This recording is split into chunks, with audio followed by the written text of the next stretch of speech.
Hello, my name is Peyton Saka, and today I will be discussing an ethically challenging business situation my father encountered, as well as a virtue ethics theory, which could have been applied to avoid this injustice.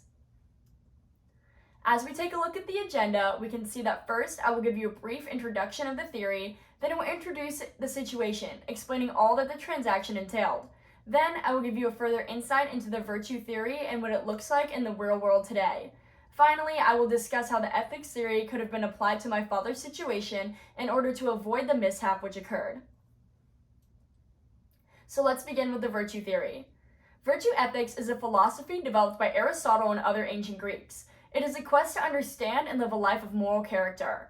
This character-based approach to morality assumes we acquire virtue through practice. By practicing being honest, brave, just, generous, and so on, a person can develop an honorable and moral character.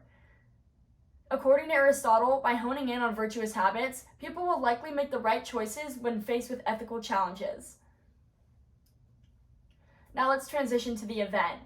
Today we're going to be discussing a deal which my dad encountered a few years ago, as well as its relationship to the virtue theory. As the deal began, my father and his partner agreed on a 50-50 partnership and began making offers to purchase a 10,000 square foot building. As they began working together to purchase the building, they had the entire building pre-leased with national retail tenants and were ready to sign the official documents. Though they had gotten to this point, they had put the building in his partner's name in order to simplify the legal process, so my father's name was not yet on the papers, but he was practically running the deal. However, he was not concerned because the pair had worked together before and had built up a trust between them, so it was truly a handshake deal. Though, as the deal came to a close, the partner claimed that they wanted to do the deal on their own in order to make more profits, among other illegitimate reasons. Though this was extremely unjust, after all the work my father had put into the deal, he decided to let them pursue the deal without him in order to maintain their friendship. The partner ended up purchasing the property on their own with the same tenants that my father had negotiated and still own the property today. Evidently, there were a lot of actions that could have been taken to avoid this ending, which we will analyze using the virtue theory and following a further explanation. The virtue theory is a moral theory that does not tell you what to do. There is no rule book, but instead it emphasizes an individual's character. So, in the case of the deal I just talked about, the virtue theory isn't saying follow through with your word, but it would instead encourage you to be trustworthy, truthful, and respectful consistently to build up your ability to do so unconsciously. As Aristotle said, if we focus on being good people, the right actions will follow effortlessly. Aristotle defines moral virtue as a disposition to behave in the right manner as a mean between extremes of deficiency and excess, which are vices.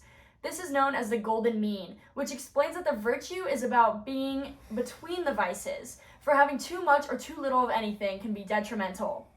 Aristotle seeks a state of eudaimonia, which is human flourishing, a contented state of being happy, healthy, and prosperous. He claims we learn moral virtue primarily through habit and practice than through reasoning and instruction. Now let's transition this theory into a business-friendly model. Business is part of living, and success in both life and business requires developing excellences, or virtues, some moral and some non-moral. Some workplace virtues include trustworthiness, respect, compassion, responsibility, and playing by the rules. Being trustworthy allows your boss and coworkers to depend on you. Your boss knows that you will show up on time and be ready to do your job. Respect is critical in getting along at work, and when you temper your respect with tolerance and accept others' differences, you become valuable as a coworker and as an employee.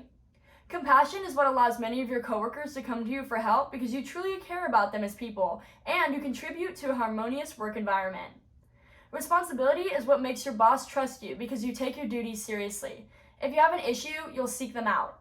And most importantly, you play by the rules. You treat others as you wish to be treated, and you don't take advantage of anyone at work. A person with these qualities exhibits an open mind and is a true team player.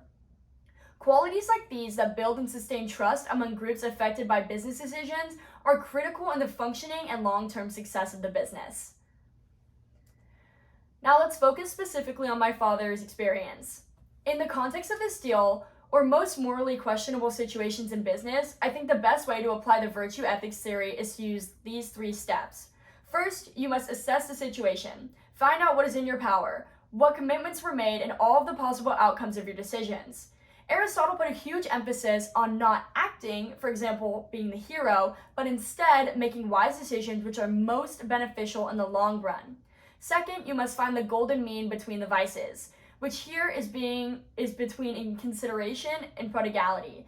In other words, between ripping off your partner and getting pushed over. Lastly, you must analyze which option you are able to be the most virtuous, finding the plan that maintains a healthy partner relationship and maintains your honor. If I was in the position of my father's partner, I have no doubt that in using the virtue theory ideology, I would have maintained my word, even though I was not legally bound to. Though this may have caused me a loss or decrease in profit in the short run, in the long run I would have maintained my partnership as well as my honor.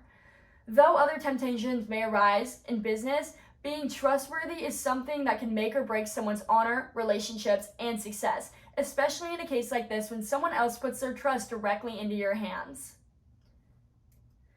In conclusion, even though virtue ethics was formulated centuries ago, there's no doubt that virtues belong in the workplace in all shapes and forms.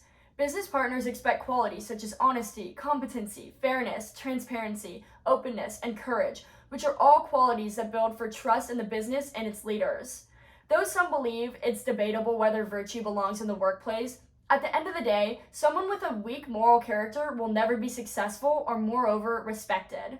It is absolutely critical businessmen practice day in and day out to become more virtuous through following their intuition to do the right thing, even if that means sacrificing profits in the short run. As Aristotle emphasized, through the constant effort of people in the workplace to become more virtuous, they will begin to make the right decisions subconsciously and will continue to improve themselves to not only be better business people, but also to be better human beings. And honestly, what more can we ask for than that? Thank you so much for watching my presentation.